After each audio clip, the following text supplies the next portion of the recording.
Hi Reddit, this is Chris. Sorry I took so long to update. This last night has been very stressful and I needed some time to collect myself before putting this on paper. Here's a drawing I made of the office's layout, since some people here wanted a better visualization of it. The black triangle represents the location of the shadow in the office. I guess I'll pick up where I left off. At 3:45, the female voice began to whisper in a language I didn't recognize. Might have been complete gibberish for all I know.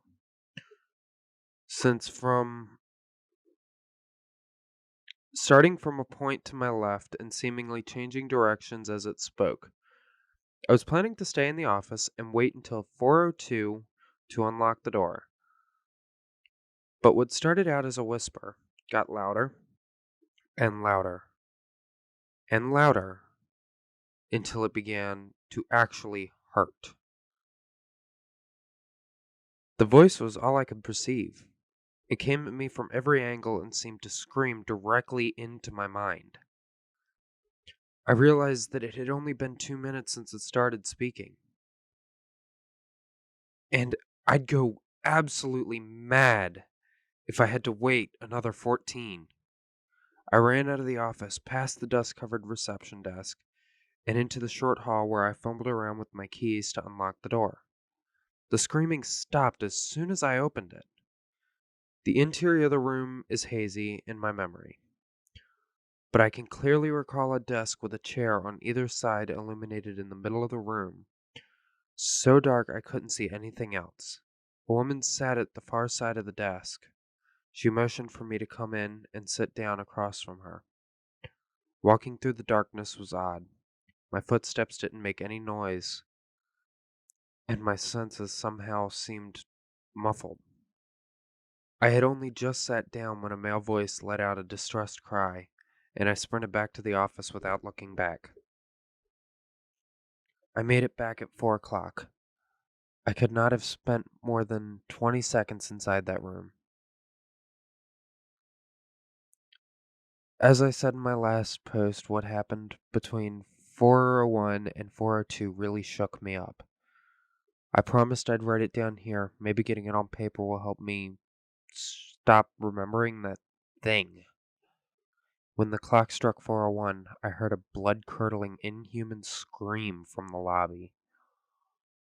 On the camera feed, I don't know what it was that I saw, but something inhuman? I know that. I can't recall its shape. Kind of dark, a little bigger than a person. Seeing it then and recalling it now, it still instills a horrible fear in me. So intense that I don't think I'll ever sleep again after seeing it. That thing. It sprinted out of the long hallway into the lobby. It ran to the exterior door at the end of the short hallway, beat at it for a few seconds with limbs that I could neither see nor hear, but was nonetheless sure it could kill me in an instant. It gave up on the door and instead began sprinting back and forth in the hall outside the security office. All I could do was watch as it ran left and right on the cameras, listening to that horrible scream, the oddly arithmetic thumping of its formless feet on the cheap linoleum tiles. As I watched it sprint, it suddenly looked at tiles. As I watched it sprint, it suddenly looked at a camera. It had no eyes. I didn't see the rest of its face. All I know is it stopped then, and I was affixed by its eyeless gaze until even its screams seemed to fade into the background. I felt it staring into me, burning with a foreign alien motion mixed with curiosity that suddenly became hatred. As I looked at it, I knew this being hated me more immensely than I had ever known anything could hate. It wanted to kill me. It would run forever through fire and hell in pursuit of me, would never stop until I died by its hands. I would never be free of its unending hatred. It would hunt me down until the day I died. It tore its face from the camera and lunged at the office door, and I suddenly became aware that it had never stopped screaming as it began to beat upon the scratched, painted metal. I don't know how many arms it had. It could have been anywhere from 2 to 9. It seemed to change every time it hit the door. Its screams, as alien and inhuman as they were, they seemed to grow frustrated. It desperately needed to get in, needed to rip me apart. This freaking door was keeping it from the one thing it truly wanted. This piece of metal, this creation, the abomination that is man, was stopping it from attaining the one thing it cared about. The monster's scream rose to a demonic crescendo as the door rattled more and more. I was sure it was going to give out under the stress, just as I was beginning to accept that I was going to die here. The cacophony of screaming and clanging cut off abruptly. I checked the time. 4:02. I checked the cameras, deciding to test my luck with one I'd turned off earlier since it was showing the long hallway. No sign of the monster. The door was oddly undamaged. As soon as I was sure the screaming monster was gone, I opened the binder and used the office phone to call the emergency number. It rang for a long time and someone picked up. Daniel Edwards? Let me guess, it's the screamer. How did you know?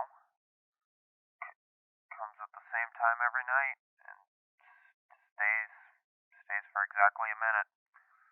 Please, please only call for stuff that's not in the binder. Is it gone now? I felt that thing staring into me. What what happened to that last guy to look into its eyes? Am I safe? He hung up without another word. I glanced uneasily at the shadow in the corner. The ominous presence somehow diminished by the fact that it hadn't moved. I resigned that my next bathroom break would be at the nearest place that sold coffee, and the next time I would leave the room would be at the end of my shift. The rest of the night was stressful. The dark figure in Building 2 kept appearing on feeds in the corner of my vision, only to vanish as soon as I tried to look at them. Several times I noticed cameras showing parts of the Building 2 that weren't there before. An office door down the hall from me opened and closed on its own at irregular intervals, making me jump every time. At 5:55, every odd-numbered camera showed the long hallway, and I had to frantically turn them off. I could have sworn that a few of them showed a vague eyeless face in the distance. As the night drew to a close, I noticed that the clock on my phone was about 16 minutes behind the one on the wall. I decided I'd wait until the slower of the two showed it was time to go. I didn't want to risk leaving early and getting caught by whatever was responsible for the rule to stay here until dawn. I'll just write a simple time-stamped log of what happens in the final hours of my shift, because it's easier to follow. 6:30, camera 4 showed a man with my build and hair color in the lobby. He turned and looked at it. He had my face, but something seemed off about it. I blinked, and he vanished. 6:57. Camera 6, which looks down the short hallway, showed the heavy metal door rattling for about 20 seconds. 7:13. The chair at the receptionist's desk fell over. 7:15. The receptionist's chair was standing up. The layer of dust on it was untouched. 7:32. Camera 16 showed a hallway in Building 2 that based on my perception of its layout, would have been outside the building's footprint.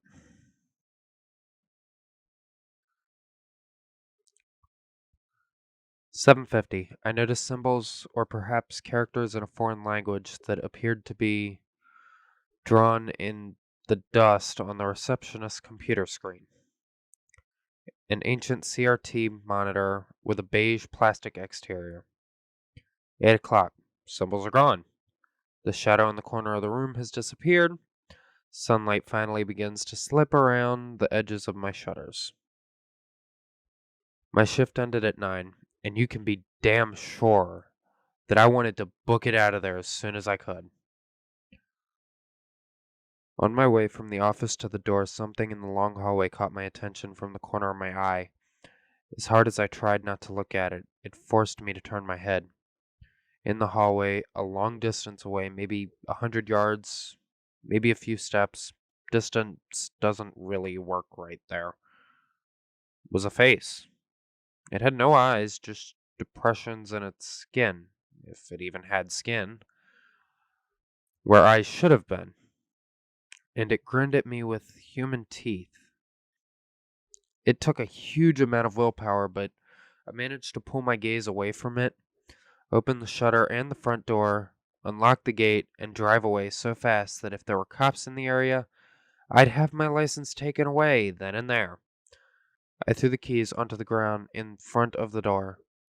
I felt the thing's gaze burning into the back of my head as I sped away.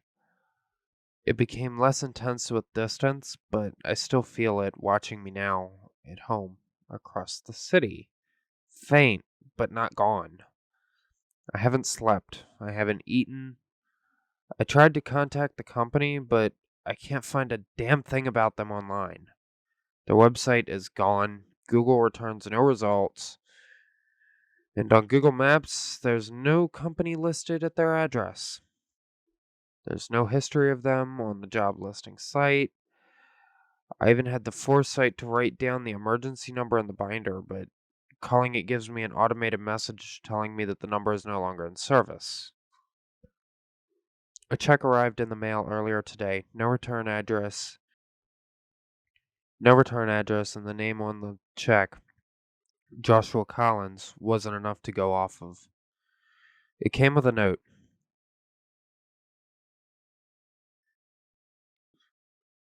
"Here's the night's pay.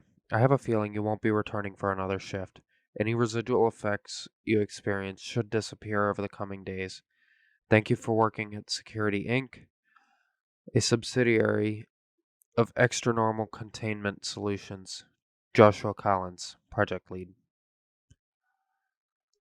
I don't know what the heck I got myself into. I hope I don't get tied up in any of this Extra Normal Containment Solutions, which sure sounds a lot like the real life equivalent of SCP Foundation. And if they're anything alike, I'd prefer to stay the heck away. I know for a fact I won't ignore the red flags in the hiring process like that ever again. I'll never sign up for another suspicious job offer as long as I live. It's fully cemented in my mind now. When something seems too good to be true, it is. Hey guys, I hope you all enjoyed this little series. If you did, I'm going to leave the links for both parts down in the description of both videos. Make sure to go give the writer a little love, and I will see you guys next time.